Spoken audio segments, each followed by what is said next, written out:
Hello friends, welcome to my channel Dhanashree classes. आजच्या या व्हिडिओमध्ये आपण अशी मराठीची काही वाक्य बघणार आहोत जी आपल्याला इंग्रजीमध्ये इथे करायची आहेत. बघा, त्यातील पहिलं जे वाक्य आहे, निवडणुकीत 6 उमेदवार उभे आहेत. हे जे वाक्य आहे ते आपण इंग्रजीमध्ये कशा पद्धतीने करणार? आता बघा, निवडणुकीत 6 उमेदवार उभे आहेत म्हणजे काय? तर हे वाक्य जे आहे चालू वर्तमान काळातील वाक्य आहे. आता हे वाक्य आपण कशा पद्धतीने लिहिणार? बघा, देअर आर 6 उमेदवार म्हणजे अनेक वचन आहे. There are 6 candidate. उमेदवार म्हणजे कॅन्डिडेट, CANDIDATES कॅन्डिडेट्स. उभे आहेत, उभे म्हणजे स्टँडिंग, STANDING. इन द कुठे?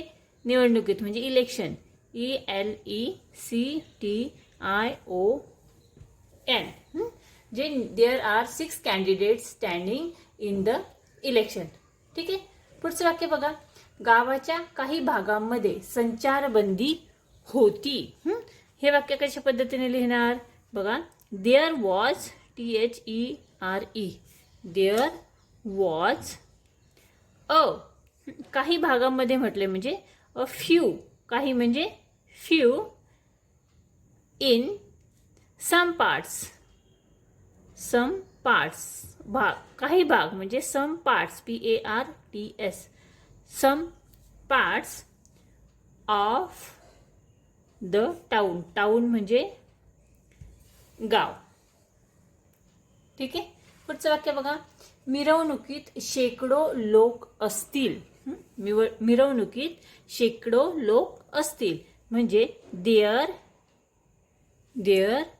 Will be. हे वाक्य भविष्य काळातील आहे, असतील म्हटलंय म्हणून there will be hundreds, HUNDREDS.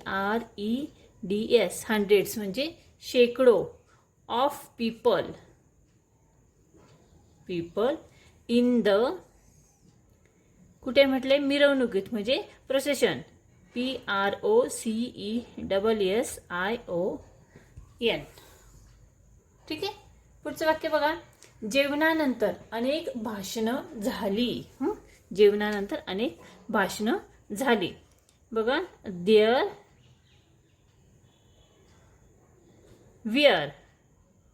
नंतर काय येईल? देअर विअर मेनी म्हणजे अनेक. मेनी स्पीचेस म्हणजे भाषणं, SPEECHES speeches. After AFTER after the meal म्हणजे जेवण. There were many speeches after the meal. आणि अजून एक वाक्य बघूया, या धोरणात काही बदल होणार नाही. हे वाक्य कसं लिहिणार?